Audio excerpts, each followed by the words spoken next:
35. When the victory procession led by General Masui Iwan and Prince Asaka emerged from Songyashan Gate, the sky shook with the deafening cries of joy by the columns of soldiers standing at attention along Songyashan Boulevard East. So glorious was the sight, the line of soldiers thrust forward and stretched seemingly without end right into the heart of the city itself. Ymai Yoshio, the special correspondent from Asahi Shimbun, raised his camera again to catch this historical moment, undoubtedly a turning point in Japan's military campaigns in China. He had followed the march into Peking, then the push into Shanghai, and finally the taking of Nanking. This triumphant moment was without question the highlight of his coverage of the war so far, and his eyes grew moist. But something had been gnawing at the back of his mind all day. Ymai had a clear view of General Masui Iwan in the lens now, the general's slight yet upright body poised atop the grandstand, his feverish face, the glitter in his eyes. He depressed the shutter. As he steadied himself, the camera in his hand whirled and clinked.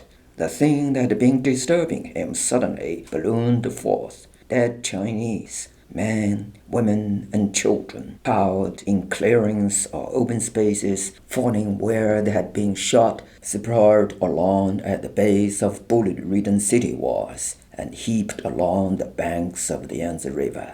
He remembered them now. The piles were still smoking when he came upon them, white teeth and pink flesh visible beneath the charred, blackened skin doused with kerosene and set aflame. Bodies swept into the Yangtze, pink and bloated, bobbing incessantly, whirling day and night under the quay. He filed past the trembling, vacant stares of old people, women and children, as they saw their sons, husbands, fathers, and brothers, several hundred of them, all huddling together in open space near the Asahi Shimbun branch office, being dragged 6 or 7 at a time to a half-crumbling brick wall blackened by fire. Each was shot with a single bullet to the back of the head or a savage bayonet thrust to the back of the neck. It took hours.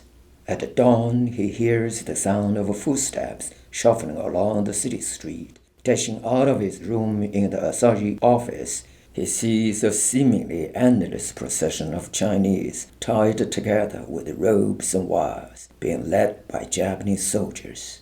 "Where are they going?" he asks curiously. "To the lower pass dock, outside Waterfront Gate," a junior officer throws him a reply. Ymai follows. He wants to find out what will happen to these people. Most of them looked like civilians. The shivering cold of the December morning cuts through his wool overcoat. The ends of his fluffy scarf flap about him. In the early morning darkness, he turns to look at the people strung together, straining to read their faces. But there is nothing in their eyes. Slowly, he allows himself to fall back, and after a while, the procession passes him, leaving him behind.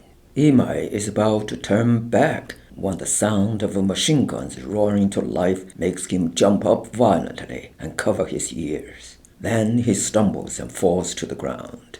The guns are drumming all around him. The shots are coming from somewhere nearby. He gets up off the freezing ground and runs forward amid the cacophony to find another junior officer. "What's happening?" he asks, shouting. "We are killing them off. Can't you hear?" replies the officer. "Killing them off? It's the only way. There is too many of them." There is suddenly silence, but the shots pound on and on in his head. The guns roar to life again. Another volley, and another. Ymai follows on the heels of the officer. The river is now far ahead. The sound of water splashing can now be heard.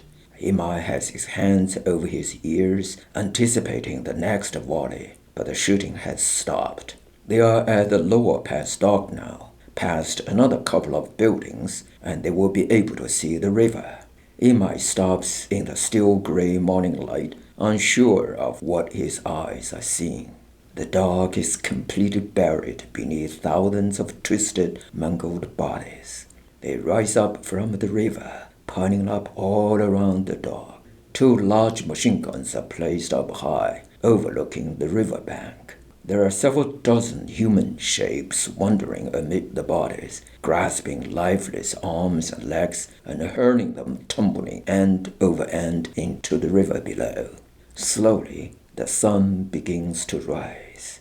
Ymai can see that the human shapes disposing of the bodies are not soldiers, but Chinese coolies. At last, they too are made to line up along the riverbank, clothes bathed in blood. The machine guns roar to life again. The coolies tumble backward, their heads blown apart, and their chests explode in crimson spray as they fall into the water. A minute later, it is all over. Ymai was panting furiously. He rubbed his forehead and blinked again and again, as if to empty his mind of the horrific vision. The sky turned dark and ominous.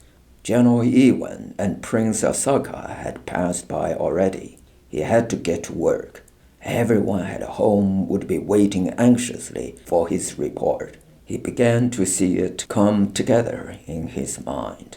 Nanking, Special Correspondent Ymai, December 17th. On this day of shouting and excitement, the cheers of 100 million countrymen resound.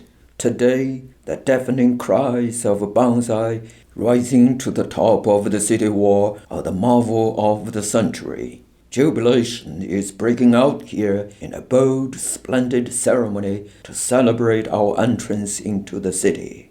It has been 4 months since this army assembled its troops for the march into the heart of China. And as the magnificent result of our fighting, we have captured the enemy capital and gained ascendancy in all of China. Here we have established the foundation of peace in East Asia. Can anyone look at the rising sun flag waving so magnificently over the headquarters of the nationalist government without tears of emotion? As he tries to convey to his homeland the actuality of this extremely majestic and soul-stirring grand ceremony, the pen of this reporter trembles with excitement. Over Nanking are clear skies like those of Japan, deep blue and clear, and not a single cloud.